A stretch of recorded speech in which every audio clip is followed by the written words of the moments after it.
Hey Bookaholics, so welcome back to another video. Today I'm starting a new series on my channel. I have decided that I am going to be making some videos about different magic systems. I know that we all have different preferences when it comes to our magic systems. Hard magic, low magic, we could have elemental magic, nature magic, who knows? However, I'm going to start out quite the opposite. We're going to start out with zero magic. Fantasy with no magic. I'm going to be going through some books that have no, at least overtly tangible magic. That in their world, magic is not magic for whatever reason. Be it that it has a world that has magical creatures, but no magic, or that it's simply fantasy because it's not set in our world. Let's get into them and we'll see. The first one I have here is one that I do have a dedicated series review for, and that is the World of Riverside series by Ellen Kushner, later also co-authored with Delia Sherman. This is a trilogy, sort of, that are companion novels, and we are following this one place over various different generations throughout the books. And this is a fantasy of manners. Fantasy of manners means that the setting is somewhat 1700s, where we have, rapiers instead of swords, and we have duels instead of battles, and it's that sort of society, and it's like pre-Flintlock but post your traditional epic fantasy, in the sense of it is more about decorum and about manners. This series specifically has zero magic, and I mean literally no magic in it at all. The only thing that makes this series fantasy is that it is not set in our world. Other than that, no fantasy. So if you are looking for a fantasy of manners, I would highly recommend, but bear in mind that fantasy is a very loose term when it comes to this series. I do have a dedicated review for this trilogy, so do go check that out if you want further thoughts. But for a fantasy, it's an unusually categorized one because it's not set in our world, but other than that, fantasy. But I had a good time with it. There were problems, but I had a really good time with it, and I would highly recommend checking it out. But yeah, there's no fantasy in this fantasy. Now I'm going to be getting into the ones where the only fantastical elements really are fantastical species. So the first one I'm going to start out with is I have the Dr. Greta Helsing series by Vivian Shaw. This is a contemporary fantasy. It's a low fantasy. It's set in our world. It's an urban fantasy as well. It's mostly set in London. And we're following Greta Helsing, who is the doctor to the undead. So she'll have like Frankenstein monsters. She'll have vampires, mummies, any of the such will come to her when they need medical assistance. So it is a fantasy. You've got vampires in it, you've got ghouls in it, but at the same time, there isn't really any magic. It's just how to be a medical practitioner. It's how to make sure that a mummy's leg doesn't fall off, how to make sure that a vampire doesn't starve to death while it's turning vegetarian. All of these things. We don't actually have any magic in the way that you would expect from a fantasy. There are magical elements outside of the magical creatures without getting into it too much. You have things like rituals as well, but there isn't any just here is magic at any point in this series. So it's fantasy, and it's doubtlessly fantasy, unlike some, but there isn't really anything to it that makes it have a tangible magic. It's not got a magic system. It just is in a fantasy setting, sort of, because it's in our world. You know what I mean?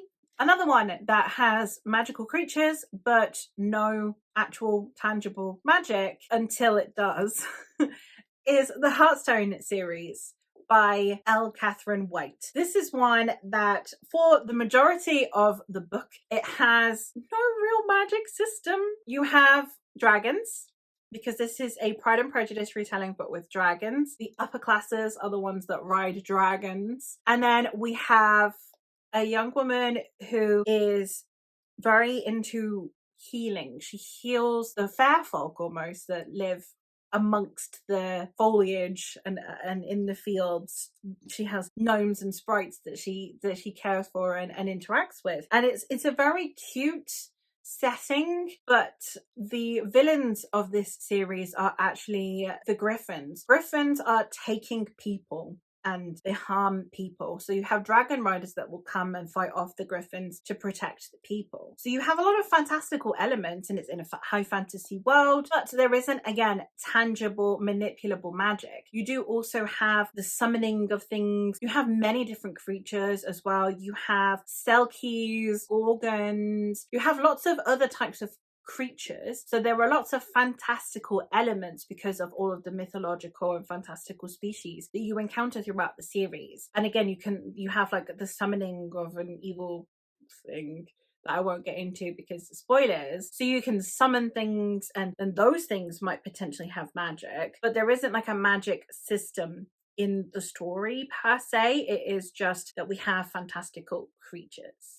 Another one that solely has fantastical creatures, and that's why it's a fantasy, is the Lady Trent series by Marie Brennan. This one is basically Regency in all but name, because it is in a fantasy world. It's not our world. Everything has different names, but you can very much see the inspiration of each of these locations. However, we also very much have it being a non-fantasy world in most senses, and then you have dragons, and you have also these kind of like mini creature type things that are very similar to dragons. These like, they're almost like insects, but they're dragons, kind of like a hummingbird but a dragon. So you have an abundance of different types of dragons throughout the world. So it's fantasy. Its epicenter is dragons and studying dragons. It's in a world that is not our own, so of course it's fantasy, but there is literally no tangible magic system. Even the magics that are discussed are very much like if you were to discuss shamans of old. Like, there is definitely something to be revered about it and something that could be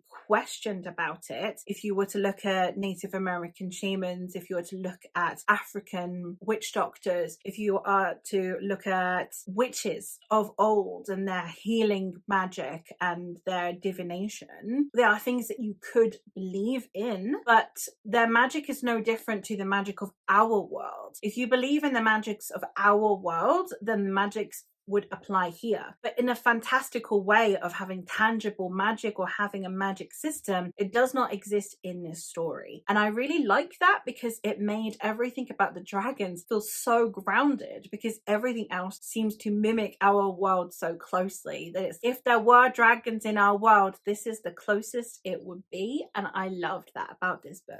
And the last one I have could potentially have a magic system. I'm just not overly aware of it. That is A Woman of the Sword by Anna Smith Spark. This one is a standalone epic fantasy that is about a mother. She has children in an epic fantasy world. She used to be a warrior, and she settled down, she got married, and she had kids. And then her husband dies, and she is dealing with life in this fantasy world as a single mother. So you have dragons, you can see them in the background there. You have dragons, you have the epic battle conflicts that you expect from epic fantasy, all happening in the background. They're not what is at the forefront of this story. So again, it might have a magic system that is just not relevant to our protagonist, but from what we see in the book, there is no tangible or visible or comprehensible magic system, aside from that we are in a fantasy world and we have things like dragons. So there are, again, kind of like hints of things that might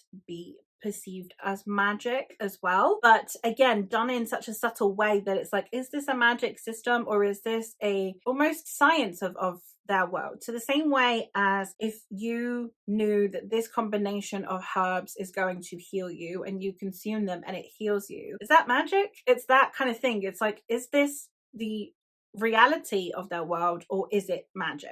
So it's done in a really interesting way, and it's done in a very unique way as well, in the sense of it could very well have a magic system, because we are not following the characters that you would be following in this story. We're not following a hero of a battle, we're not following a king, we're not following a savior, we're not following a chosen one, we're not following a dragon rider. We're following a mother who is just trying to survive in this world as all of this happens in the background. So because I love that about this story, but because the focus is shifted, it could very well have a magic system, but it's not being shown. So therefore, if you are looking for a book that has an interesting take on fantasy that doesn't have a magic system, this is one that's really interesting perspective of it.